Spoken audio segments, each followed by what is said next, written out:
Hey everyone, we are finishing up the trig unit. I promised we would come back to after I taught you SOHCAHTOA. So go ahead and get your notes out, and I'm going to try to scroll down here to where it says trig functions, right? And we are starting with this. Okay, it says let theta be an angle in standard form, and point P at xy is a point on the terminal side of theta. The distance from P to the origin R can be found using the formula. So it says Pythagorean Theorem, which is normally a squared plus b squared equals c squared. But in this case, we're given a angle, and it's on a coordinate plane. So instead of a squared plus b squared equals c squared, we're going to say x squared plus y squared equals r squared, right? Because we're trying to find r, our radius of our unit circle, or the hypotenuse of this angle here. Okay, so they give us a triangle with our reference angle, right? So we talked about reference angles. Reference angles are the positive acute angle between the terminal side of your angle and the x-axis. Okay, and we know that sine of theta, and now I'm going to put theta here in my triangle, is going to be opposite over hypotenuse, right? Because SOHCAHTOA, right? So sine is opposite over hypotenuse, and opposite theta is y, and the hypotenuse is r. Okay, cosine of theta is adjacent over hypotenuse, so adjacent is going to be x over r, and tangent of theta is opposite over adjacent, which is going to be y over x. Okay, so you don't need to really know the reciprocal trig functions yet, but I'll just go ahead and tell you them because it's really easy. Cosecant and sine are reciprocals, secant and cosine are reciprocals, and cotangent and tangent are reciprocals. Okay, so you guys know a reciprocal of a fraction, right? If I had a over b, the reciprocal would be b over a. So cosecant of theta is going to be r over y. Secant of theta is going to be r over x. And cotangent of theta is going to be x over y. And I would never put those on a test. It's not in our course, so it's not something that you really need to know until Algebra 2. All right, so let's try number 17. 17 says P at 5, -2 is a point on the terminal side of theta in standard form. Find the exact values of the trig functions of theta. Okay, so 5, -2, I'm just going to estimate here, is about here. So that's point P. Okay, and it's a point on the terminal side of theta. I'm going to draw a right triangle, and here is theta. Okay, so if point P is at 5, -2, I know that my x value is 5, and my y value is -2. All right, so I plug it into Pythagorean's theorem because I'm trying to find the hypotenuse, right? I need the hypotenuse for SOHCAHTOA to fill out these requests here, sine of theta. So I'm going to say 5 squared plus -2 squared equals r squared, right? And I'm trying to find r. 5 squared is 25. -2 squared is 4. And r squared is r squared, which is what we're trying to find. So r is the square root of 25 plus 4. All right, so that is this distance, square root of 29, right? And that's just a number. It's 5 point something. So sine of theta is going to be opposite over hypotenuse, negative 2 over square root of 29, which then, you guys know we can't have square root in the denominator. So this is negative 2 root 29 over 29. Okay, and that is just a number, right? If you plug that whole thing into your calculator, it would be some number. So cosine of theta is going to be the adjacent over the hypotenuse. Okay, and then we have to convert this one to be 5 square root of 29 over 29. And tangent of theta is going to be opposite over adjacent. And that one we're just going to leave as is. Okay, so cosecant, guys. Cosecant, secant, and cotangent. I'll just go ahead and give you the answers for these. It's square root of 29 over 2. And it's negative. Secant is square root of 29 over 5. And cotangent is 5 over 2. And that's negative. All right. So now we're moving on to the unit circle. Okay, and the unit circle is part of your curriculum, but you only need to know sine, cosine, and tangent. Okay, so here we have a point on a unit circle, right? They give us point P, and a unit circle is a circle with a radius of 1 unit. Okay, so that means that my r that we just explained on the last page is now 1. All right, so the radius is 1. And find sine, cosine, and tangent for values theta. Okay, so we don't know anything about this point. We have no coordinates. We don't have any distances given. But we know that this distance is the change in my x. And this distance, the vertical one, is the change in my y. So if I'm finding sine of theta, and I'm still using SOHCAHTOA, right? These are pretty important. They don't go away. It's opposite over hypotenuse. So the sine of theta is going to be y over 1. Okay, and then we just simplify that to be y. Cosine of theta is adjacent over hypotenuse, which is x over 1, which is x. Okay, and tangent of theta is going to be my opposite over adjacent, y divided by x. Okay, so we can just assume, guys, when we're finding the sine of theta, the cosine of theta, right, that we can say that my coordinate is now cosine theta, sine of theta, right, because that is my x and my y of my coordinate P. Okay, so here we have a unit circle, right? And it says the following angles are used frequently with the unit circle: 0, 30, 45, 60, 90, right? This is all quadrant 1, and 180, 270, and 360. Okay, so they then tell you, and I'll highlight this, it says because the terminal side of 0, 90, 180, and 270 lie on the x-axis, they are called quadrantal angles. So we're going to memorize the values below. I actually don't think you need to memorize them for geometry, but you need to know what they are.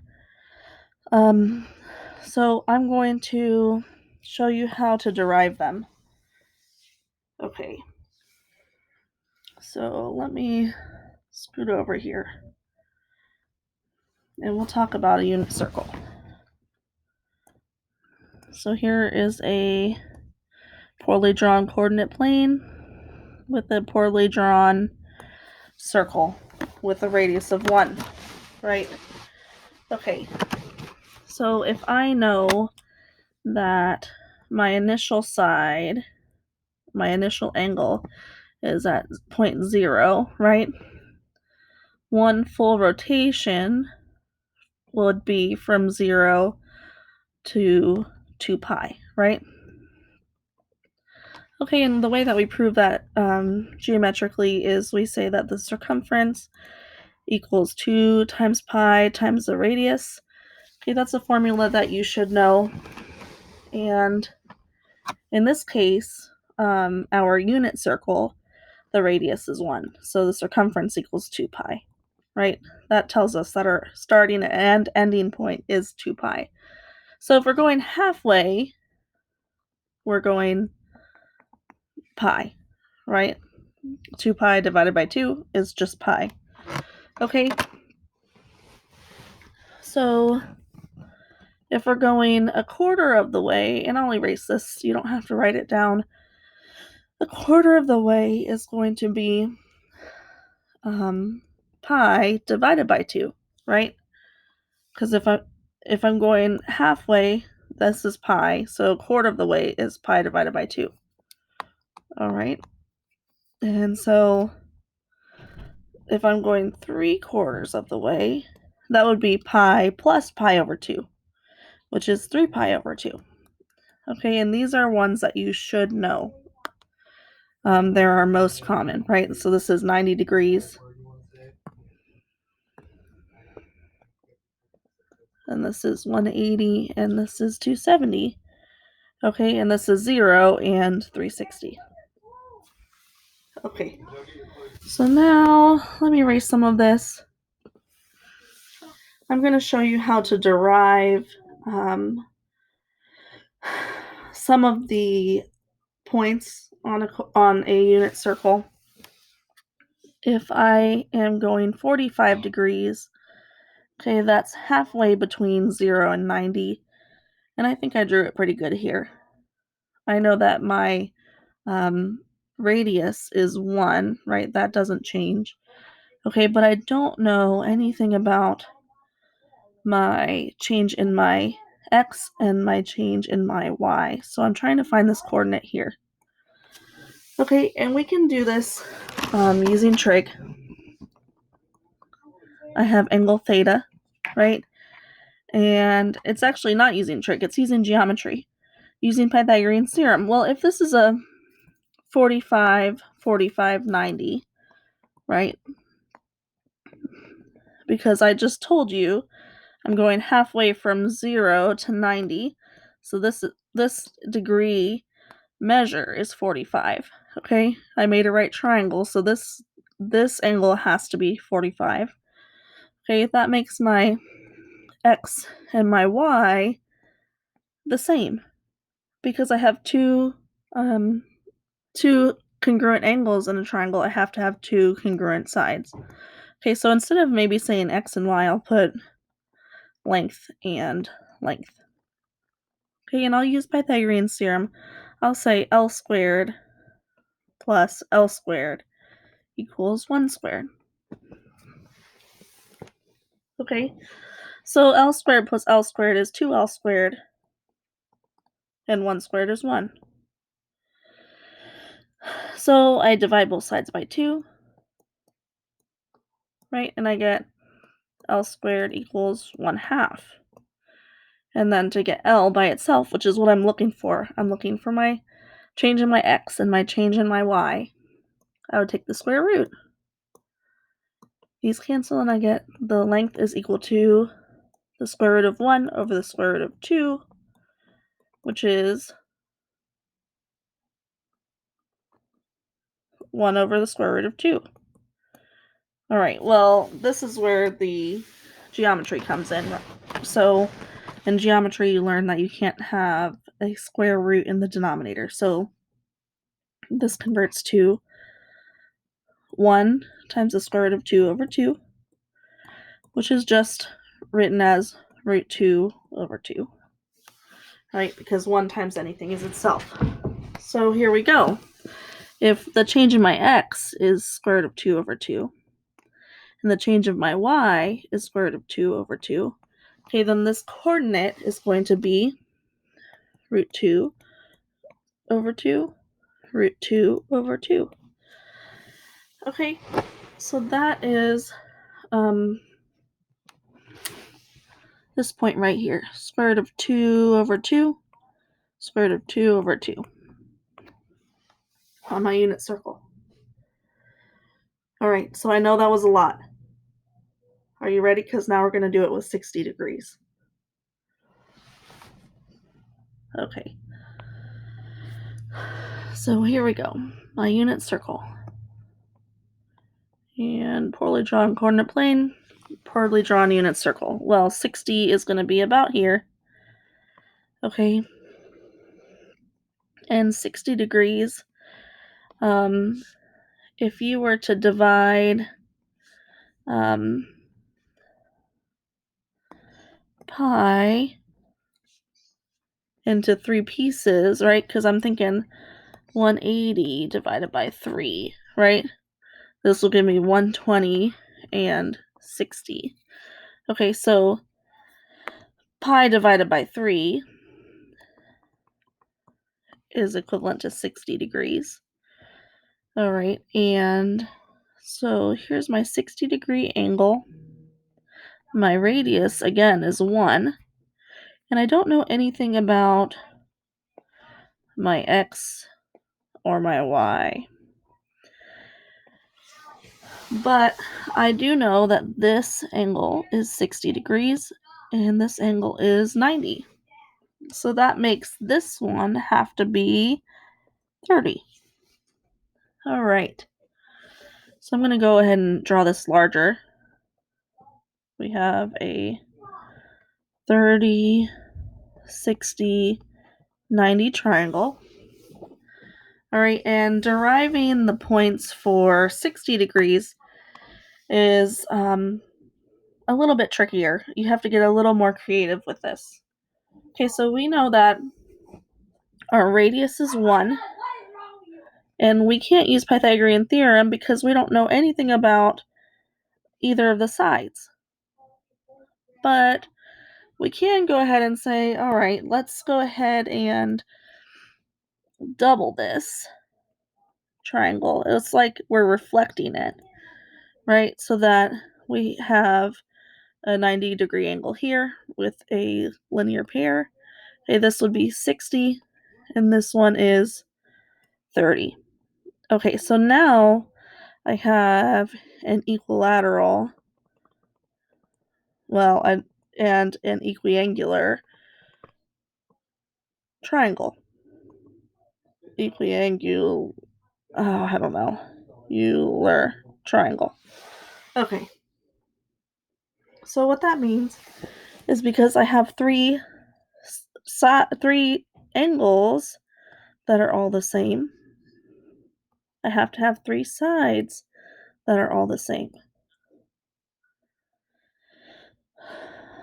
Okay. So why did I do this? I did this so that you guys could see this. Length of 1 is being cut in half by this altitude. Okay, so we actually do have one distance of my 30, 60, 90 triangle. Okay, so I have the radius and I have 1/2. All right, I'm going to choose a darker color so you guys can see. So I'm going to use Pythagorean theorem again. I'm going to have 1/2 for my x, y we don't know, and r is 1. So 1/2 squared plus y squared equals 1 squared. 1/2 squared, that means 1/2 times 1/2, right? Plus y squared equals 1 squared is 1. Well, 1/2 times 1/2 is 1/4. Plus y squared equals 1. And I subtract 1/4 on both sides, right? So I get y squared equals 1 minus 1/4. Well, if I write 1 as 4/4 minus 1/4, okay, I get 3/4. So I have y squared equals 3/4. And if I take the square root of both sides, I get y equals the square root of 3 over the square root of 4. And the square root of 3 stays the same. We can't do anything with that. But the square root of 4 is 2. Okay, so we know that y is some number, right, that is root 3 over 2. So that means that this coordinate here, guys, is 1/2 is my x value, and root 3 over 2 is my y value. Okay, so that is this number right here, 1/2 root 3 over 2. Okay, and then for my 30-degree angle, right, that's this one here. Okay, now I have this triangle, which is a 30, 60, 30, 60, 90 triangle. Okay, it's going to be the same numbers, but switched, right? Because now my vertical distance is 1/2, and my horizontal distance is root 3 over 2. So this is now root 3 over 2, 1/2.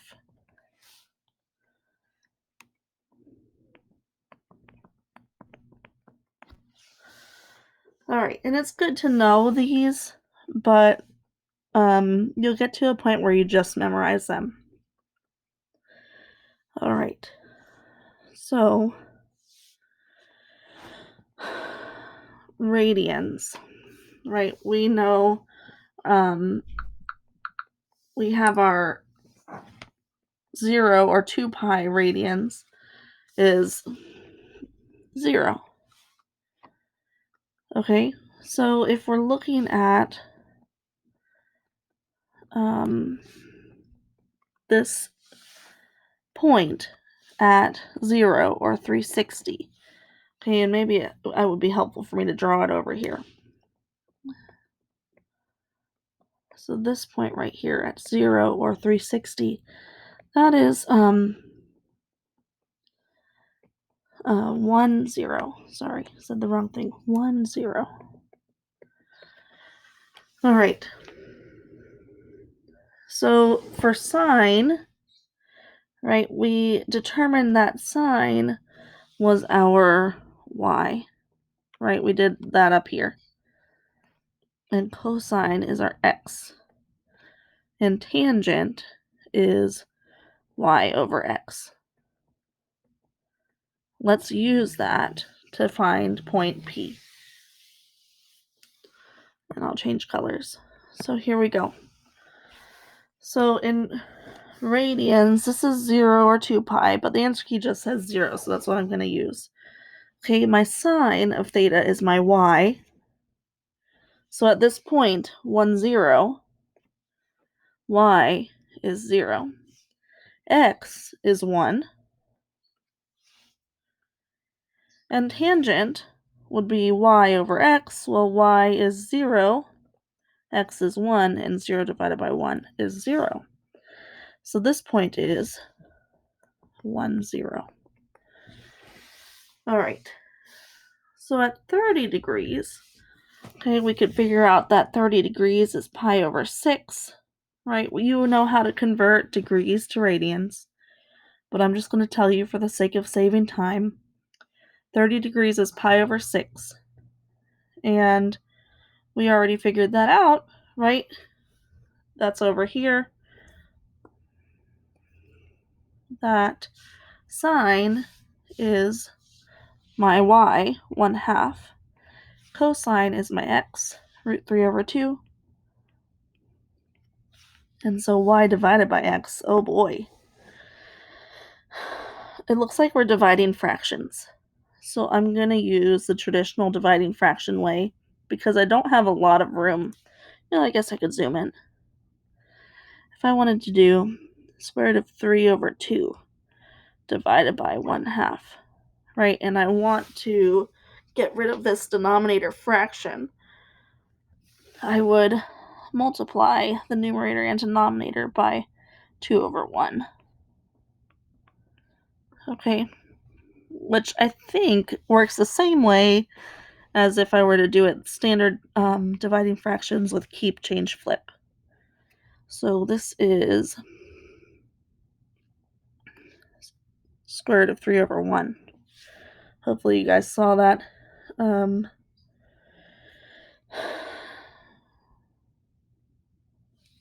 Oh, look. I did it wrong. I'm sorry. Just kidding. So what I did wrong, guys, is I put my x over my y, and tangent is y over x. So that means that the 1/2 is going to be in the numerator, and the root 3 over 2 is in the denominator. So I get rid of the fraction denominator the same way. 2 over root 3. Okay, these cancel, and I'm left with 1 over root 3, which is the square root of 3 over 3, right? I could take you through all the steps if I wanted to show you the square root of 3 over 3 trick, square root of 3 over square root of 3 trick multiplied by 1, but I think you're at a point where I can skip that. Okay, but xy is the important thing here, right? At 30 degrees, it's going to be xy, which is root 3 over 2, 1/2.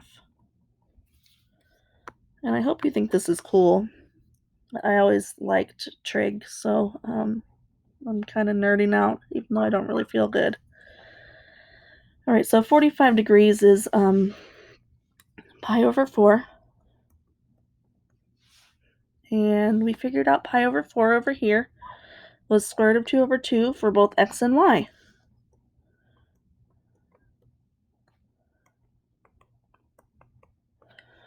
Okay, so the same thing, I'm going to do the keep, change, flip method here. Okay, and everything cancels, so I'm left with 1. So tangent of 45 is 1, and P, my point, well, we already figured it out. Square root of 2 over 2, square root of 2 over 2.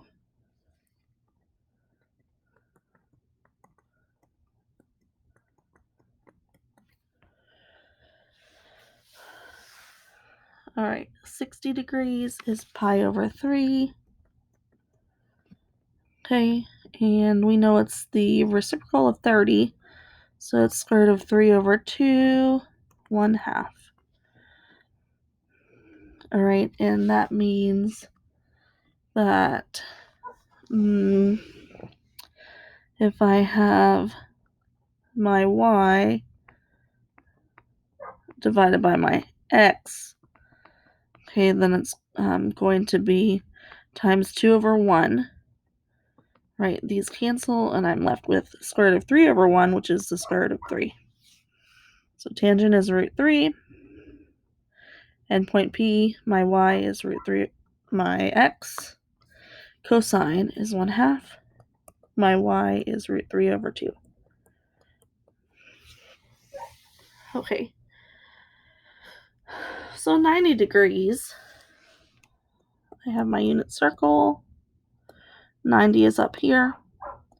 And if my radius is 1, okay, I'm not going anywhere horizontally, but I'm going up 1 to my y. So in radians, 90 degrees is pi over 2. Okay, so my y value is 1, my x value is 0. My y divided by x is undefined. And I already drew my point, so you guys know it's at 0, 1. I'm going to leave you guys 180 and 270 degrees because I think they're pretty easy. All right, and then we're going to come over here to our unit circle. So let's talk about the trig values, right? We know that our sine is our y, our cosine is our x, and our tangent is y divided by x. All right, and so in quadrant 1, well, let's go ahead and label so I think it's easier to see. In quadrant 1, everything's positive. In quadrant 2, my x value is negative, but my y value is positive. Okay, in quadrant 3, everything's negative. And in quadrant 4, my x value is positive, but my y value is negative. Right, so that means in quadrant 1, sine is positive, cosine's positive, and tangent's positive, right? Everything's positive in quadrant 1. In quadrant 2, well, sine is my y, right? And my y in quadrant 2 is positive, but my x is negative, okay? And if I have positive divided by negative, tangent's negative. All right? In quadrant 3, sine's negative, cosine's negative, and negative divided by negative is positive. In quadrant 4, my sine, my y, is negative, my x is positive, and negative divided by positive is negative. All right, so what does this mean for you guys? This means that when you're filling out the rest of this unit circle, okay, you're going to take these numbers, your x's and your y's, and reflect them over the axis of your choice, right? So you could reflect 60 to 120, but instead of positive 1/2, you'll have a negative 1/2 because your x value turned negative. Your y value stays the same. Okay, but what if you're reflecting on the x-axis? Okay, so if you're reflecting on the x-axis, right, my x value 1/2 is going to be positive, but my y value 3/2 is going to be negative, right? So that's how you guys are going to complete your unit circle. Go ahead and finish that and check your answers with your neighbors. And good luck. I hope you enjoyed this lesson. Bye.